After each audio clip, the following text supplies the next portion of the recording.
The dark web. Subscribe to the channel before we enter the dark world of internet.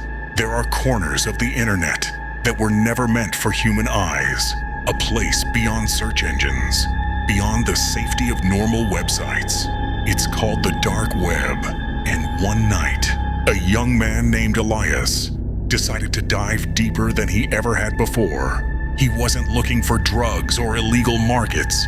He wanted something different, something darker. After hours of browsing hidden forums, he came across a link titled, "The Red Room of Echoes."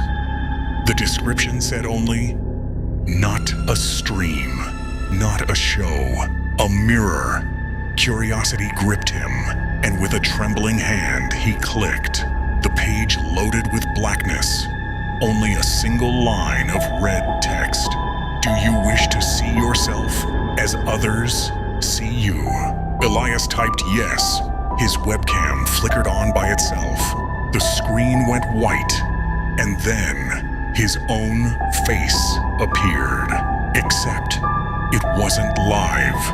His reflection was smiling, though he wasn't.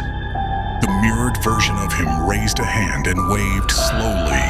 Elias felt his stomach twist. He hadn't moved. The reflection leaned closer to the camera and whispered words Elias couldn't hear, but he saw his own lips forming sounds. Then, through his speakers, he heard it. "You shouldn't have come here." The lights in his room began to flicker. His phone buzzed. An unknown number had sent him a message. "Don't turn around." Heart-pounding, Elias froze. On the screen, his reflection was no longer alone. A figure stood behind it, tall, faceless, its hands resting on the mirrored Elias's shoulders. Slowly, the figure lifted its head, and though it had no eyes, Elias felt it staring directly at him. The power in his apartment cut off. Only the glow of his laptop remained. He slammed it shut. But even with the lid closed, the voice whispered again from the dark, "We can see you now." For days after, Elias's devices turned themselves on at night. His phone camera clicked pictures while he slept.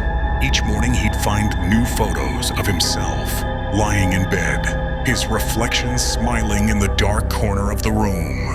The last image he ever received wasn't of his bed. It was from his own laptop camera.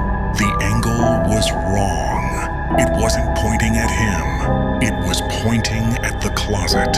And inside, crouched and grinning, was the mirrored version of Elias, waiting to step through. And then Elias vanished.